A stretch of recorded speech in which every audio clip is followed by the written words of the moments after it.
La mer à perte de vue.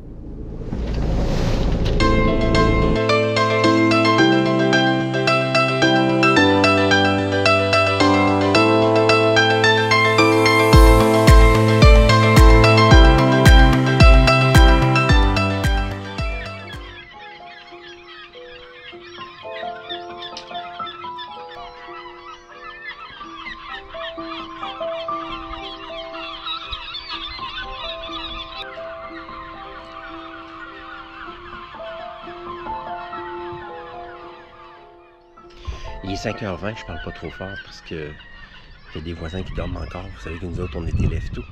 On est toujours à Sainte-Anne-des-Monts. On quitte vers l'archipel des Sept-Îles dans les 30 prochaines minutes. Donc, il y a du vent. Il a venté vraiment fort toute la nuit. Mais là, on a un beau vent bien correct pour nous autres. Dans le bon sens en plus. Donc, on se croise les doigts pour que ça dure toute la journée.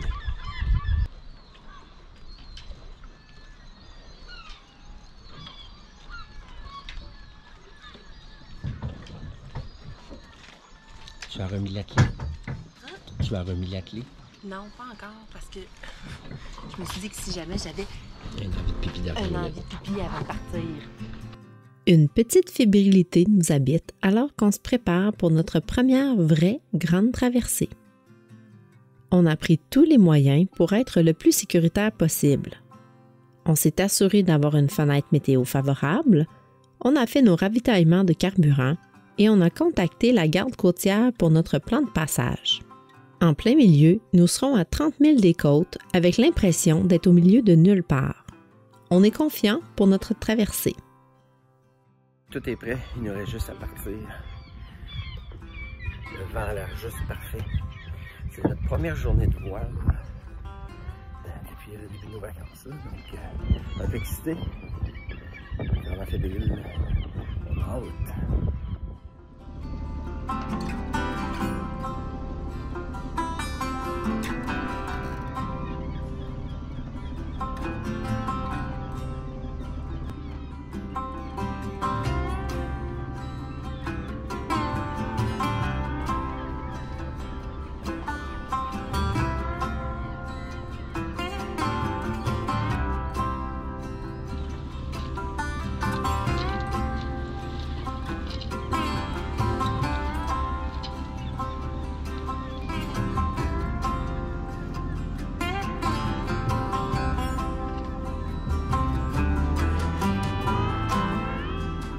On part en ligne droite vers le nord. 60 000 nautiques nous séparent de l'archipel des Sept-Îles.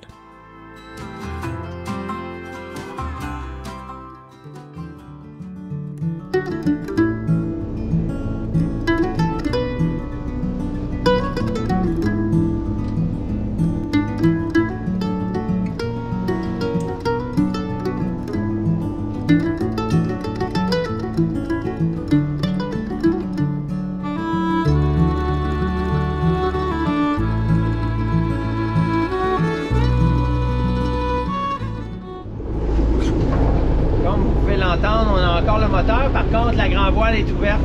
Il y a juste assez de vent pour la gonfler un peu qui nous aide à peine, mais qui nous nuit pas. Donc la difficulté, c'est que du fait que c'est une soixantaine de milles à parcourir, on n'a pas de terre en vue en face de nous. On en a sur les côtés et à l'arrière, mais on n'en a pas en face de nous, ce qui fait que garder le cap, c'est pas évident. Donc c'est un peu plus d'attention pour réussir à garder le cap en regardant les instruments. Considérez aussi qu'avec la température, là, on a des vagues de 1 à 2 mètres. Ça nous empêche de mettre Gaston. Là. Gaston, il est fin, il est bon, mais dans de la vague, c'est moins sa tasse de thé. Ni sa tasse de café d'ailleurs.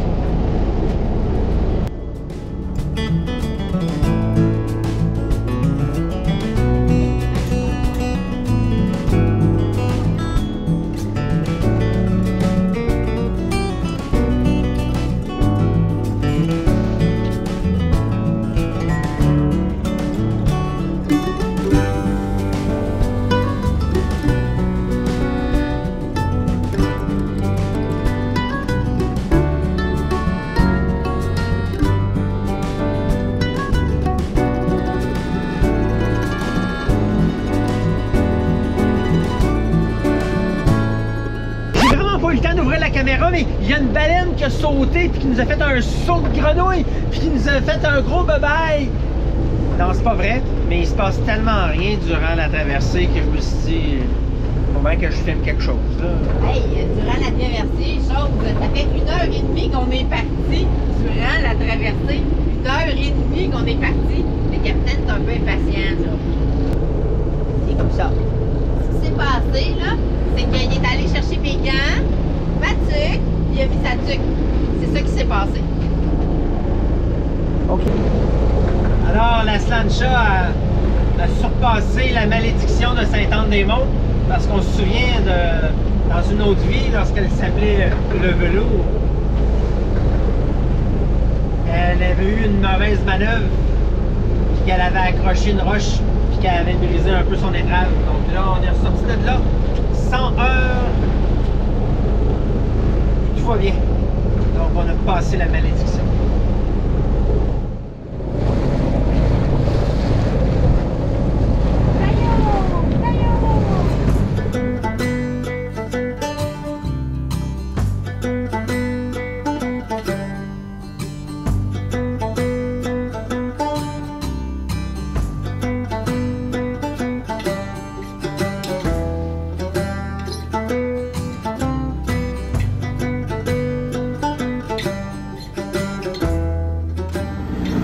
On est parti à 13 degrés. On est rendu à 17,6. L'amiral me dit qu'à 20, elle se met en bikini. J'ai hâte de voir ça. Elle a déjà commencé à se préparer.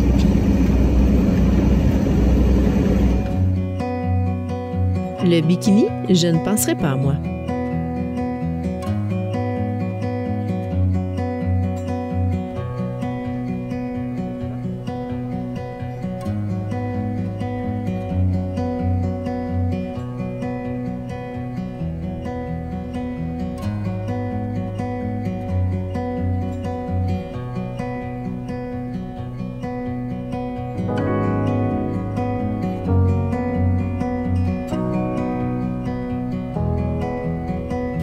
Comme vous le savez déjà, l'amiral et moi, on interchange de position à toutes les heures, donc 1 heure à la barre, 1 heure comme helper, et ainsi de suite.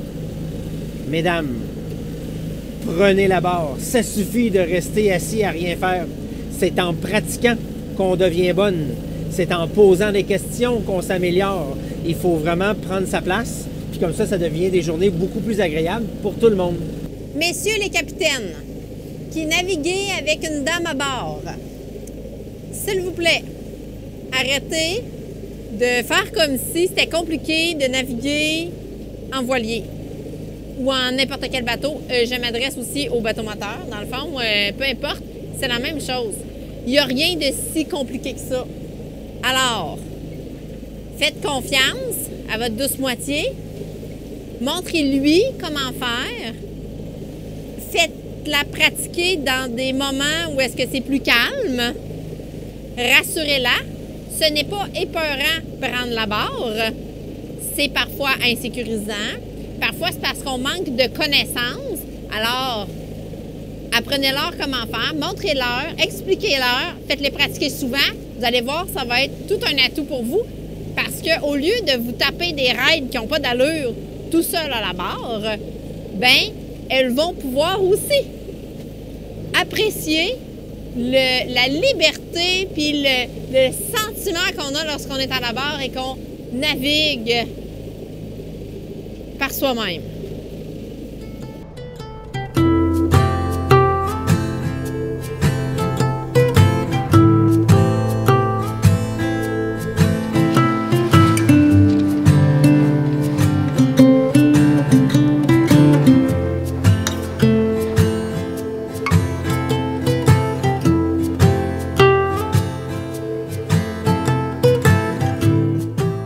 Voyez, messieurs les capitaines, comment c'est avantageux que l'amiral prenne la barre.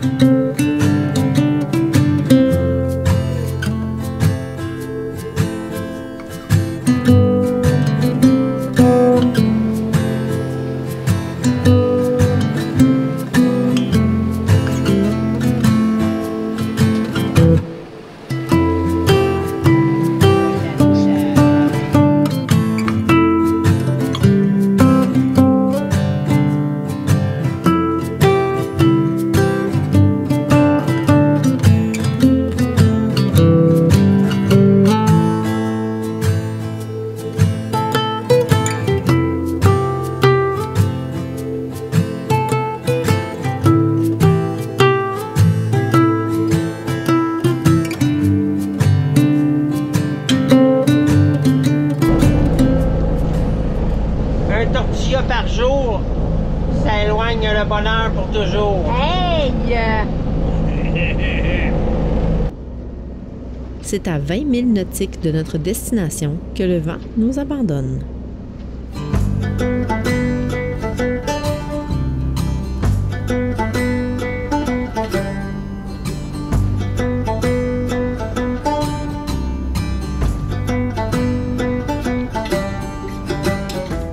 Depuis son réveil brutal, le capitaine s'est mis en mode observation des mammifères marins.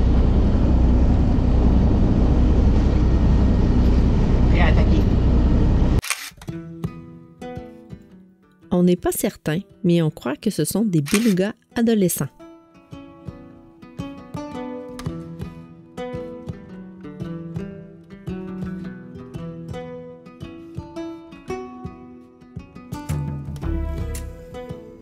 En s'approchant du chenal du milieu de l'archipel des Sept-Îles, le trafic maritime nous a contactés pour nous informer qu'un navire quittait. Ce n'est pas souvent qu'on se fait appeler comme plaisancier. C'était peut-être un abonné qui voulait nous parler.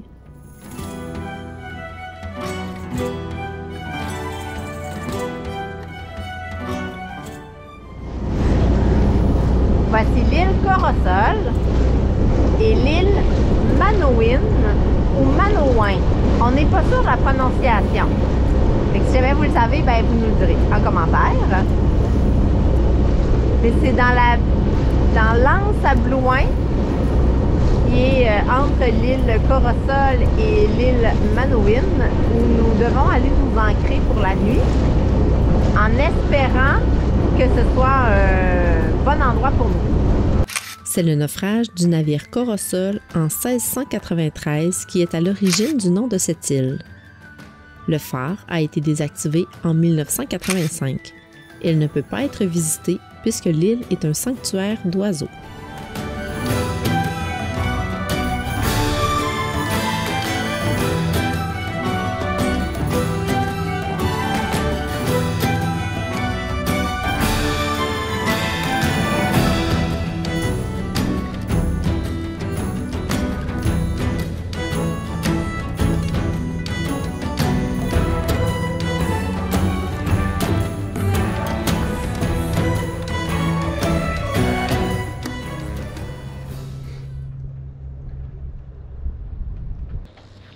Nous sommes mouillés dans l'anse à Blouin, à côté de l'île Manouin.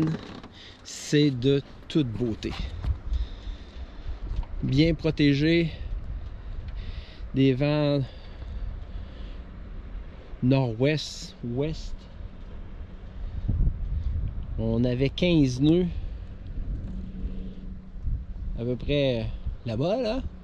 Puis aussitôt qu'on a approché, on est tombé ça à 7 nœuds. Vraiment une belle protection.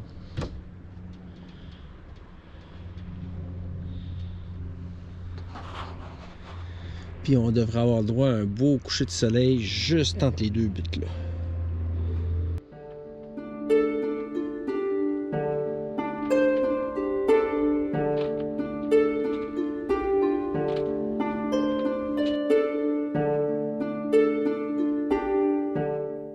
Pour nous aider dans notre navigation à travers les îles, on utilise le guide nautique de la Côte-Nord qui a été publié dans le milieu des années 80. Il comporte quelques erreurs, comme celle de l'anse à Blouin, qui est finalement de l'autre côté d'où on se trouve. C'est quand même un ouvrage de référence fort utile. Là, il faut vérifier la météo pour savoir qu'est-ce qui se passe avec nous autres dans les prochains jours. Parce que dimanche, nous sommes vendredi, ils annoncent des vents de 20 à 30 nœuds. Puis, ça serait bien qu'on soit à l'abri quelque part. Idéalement, dans une marina. Section ici. Bon.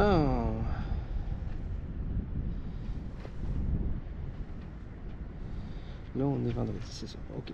Donc, vent d'ouest 10 à 15, devenant léger ce soir, puis augmentant sud-ouest à 10 à 20 nœuds, tôt samedi matin.